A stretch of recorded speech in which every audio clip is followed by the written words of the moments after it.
Bugun bir narsa haqida chuqur o'ylab ko'rish kerak. Bu yerda gap sud haqida emas, sud albatta o'z ishini qiladi. Sud qaror chiqaradi. Har bitta demokratik davlatda bu oddiy jarayon. Lekin bu masala doirasida odamlarning ortida yana bir boshqa jarayon ketyapti. Buni o'ylab ko'rish kerak. Ya'ni emotsiyalar urushi. Azizlarim, kanalga obuna bo'ling, videoga like bosing, fikringizni qoldiring, biz esa davom etamiz. Yaqinda ko'pchilik ko'rdi. Sirojiddin Media va Otabek Jo'rayev blogerlar sudga borganidan keyin, ya'ni sud tugaganidan keyin o'z kanallarida bir holatlarni aytib o'tdilar. Aytishlaricha bir necha odamlar ularga jurnalistik faoliyatiga nisbatan turli xil so'z bosimlarini o'tkazishdilar. Aytishlaricha Otabek Jo'rayevning mashinasini ham shikast yetkazilgan, ballonlari teshib tashlangan. Bundan oldingi sudlarda Sirojiddin Medianing mashinasini hatto qirib ketishgan ekan. Bu holatlar haqiqatdan nima ekanligini tegishli idoralar tekshirib o'tishi kerak, to'g'ri emasmi? Lekin bu yerda men boshqa savolni qo'ymoqchiman. Juda ham chuqur savol. Aynan bu narsalarning sababi o'zidan qanday xarakter va qanday ketma-ketliklar bilan kelyapti? Qiziq savol, to'g'ri emasmi? Nega oddiy bloger va jurnalistga nisbatan bunchalik kuchli emotsiyalar paydo bo'ldi so'nggi paytlar? Axir blogerlar fikr bildiruvchi inson, jurnalist esa axborotlarni tarqatuvchi inson hisobiga kiradi. Lekin afsuski psixologiyada bir qoida bor. Provokatsiya va noto'g'ri tushunchaga ega bo'lgan odamlarni harakatga keltiradigan bir narsa bor. Bu ham nafrat. Buni ko'plab olimlar aytgan.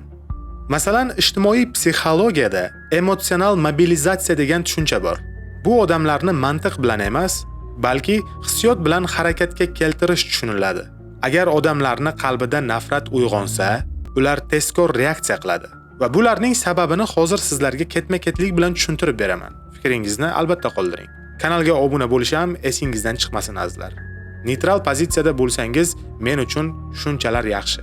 Tarixda bunday holatlar juda ham ko'p uchragan. Masalan, 100 yilcha oldin Gitler ham aynan shu usullardan foydalangan.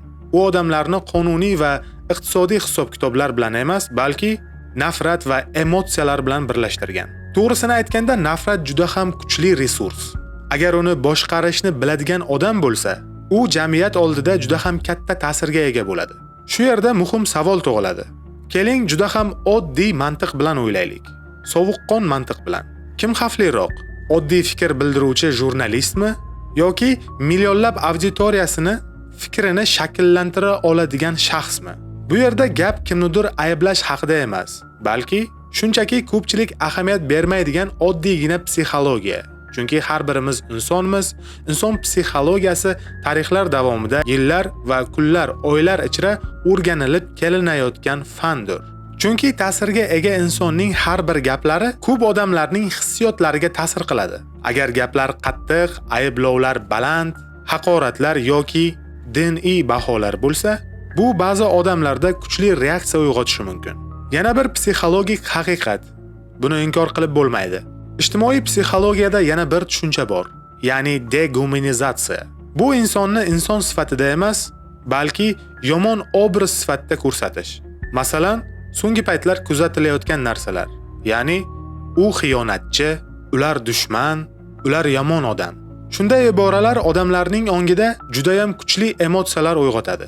Shundan keyin ba'zi odamlar o'z harakatini adolatli deb o'ylashni boshlaydilar. Lekin aslida bu emotsiyalar ta'siri. Shuning uchun juda ham muhim narsa bor. Qalbida hasad yoki nafrati bor inson har qanday holatda ham faqatgina nafrat topadi. U shaxsiy emotsiyalarini xalq nomidan gapirgandek qilib ko'rsatish ham mumkin. Bu ham psixologiyada juda ham yaxshi va juda ham chuqur o'rganilgan holat. Lekin kuchli insonlar qanday bo'ladi? Kuchli inson so'z bilan emas, sabr va amal bilan o'lchaydilar.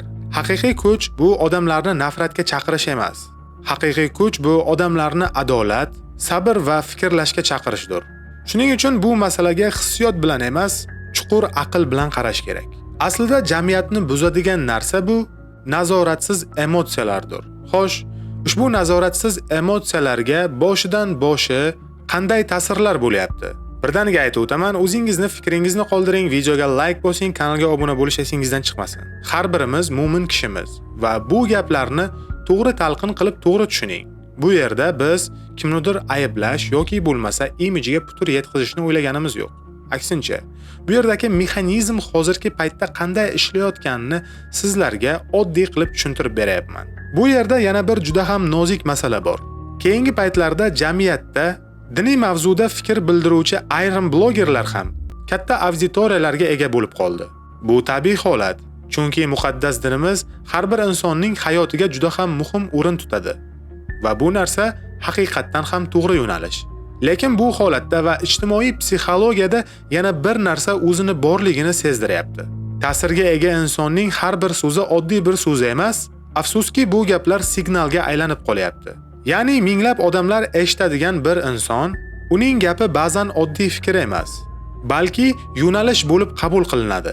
Shu sababli boshqa bir ulamolar va olimlar ko'p marta ogohlantirib aytib chiqqanlar. Agar ta'sirli shaxs qattiq gapirib chiqqanda, qattiq ayblovlar, haqoratli atamalar yoki bo'lmasam biz va ular degan keskin ajratishlar bo'lsa, bu auditoriya ichida kuchli emotsiya va nafratlar uyg'otishiga yo'naltirilgan fikr hisoblanadi. Bu holatni psixologiyada moral panika deb ataydilar. Va afsuski, gruppavoy radikalizatsiya ham deb tushuntirishadi. Ya'ni odamlar shunday holatga tushishi mumkin. Ular o'zlarini yaxshilik tarafdoriman deb hisoblaydilar. Boshqalarga nisbatan qattiq reaksiya qilish oddiy narsa deb qabul qilishni boshlaydilar. Bu yerda yana bir muhim nuqta bor. Agar ta'sirga ega diniy sharhlovchi yoki bloger bir guruh odamlarni qattiq ayblovlar bilan yoki axloqiy ayblovlar bilan atashni boshlasa, masalan ular dindan chiqqandek yoki qattiq yoki yumshoq haqoratlar bilan so'zlar bilan tasvirlasa, bu ayrim odamlarning ongida juda ham kuchli triggerga aylanadi. Shunda ba'zi insonlar shunday fikrga keladi. Demak, bu odamlar yomon ekan, demak ularga qarshi qattiq munosabat qilish mumkin. Lekin afsuski do'stlar, bu yerda juda ham katta xavf bor. Chunki insoniyat tarixi va fan shuni ko'rsatadi. Emotsiyani boshqarishni bilgan inson jamiyatda juda ham katta kuchga ega bo'ladi. Va uni o'zining ambitsiyalari va o'zining shaxsiy qarashi va foydasiga ishlatishi mumkin. Agar bu kuch mas'uliyat bilan ishlatilmasa, u jamiyatda nizo va qarama-qarshilikni kuchaytirishi mumkin. Shuning uchun ko'p ahli ilmlar va dunyo psixologlari shunday deganlar. Ta'sirga ega shaxs, ayniqsa diniy mavzudagi bloger yoki bo'lmasa vakillar, so'zlarida 2 karra ehtiyot bo'lishlari kerak. Chunki ularning gaplari ba'zan yuzlab emas, minglab odamlarning hissiyotiga ta'sir qiladi.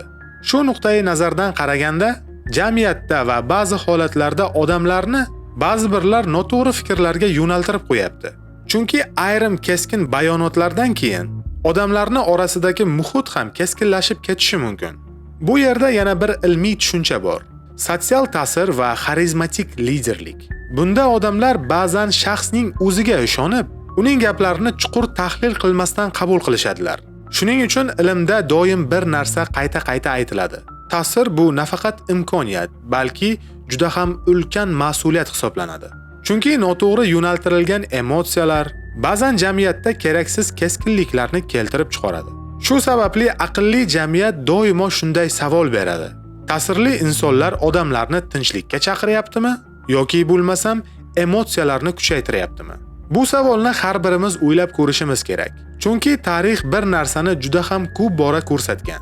Jamiyatni kuchli qiladigan narsa bu nafrat emas, adolat, sabr va tafakkur. Azizlar, so'zlarimdan xafa bo'lmanglar. Bu oddiygina fan va haqiqat. Insonlarning hayoti davomida sinalib kelingan, o'rganib kelingan psixologik faktlar. Dasturimizni tugatar ekanmiz, kanalimizga obuna bo'ling, fikringizni maksimal darajaga qoldiring, videoga like bosing. Sizlar bilan esa kelgusi ko'rsatuvda ko'rishguncha, shunchaki tafakkur qiling va olamga jilmaying. Salomat bo'ling.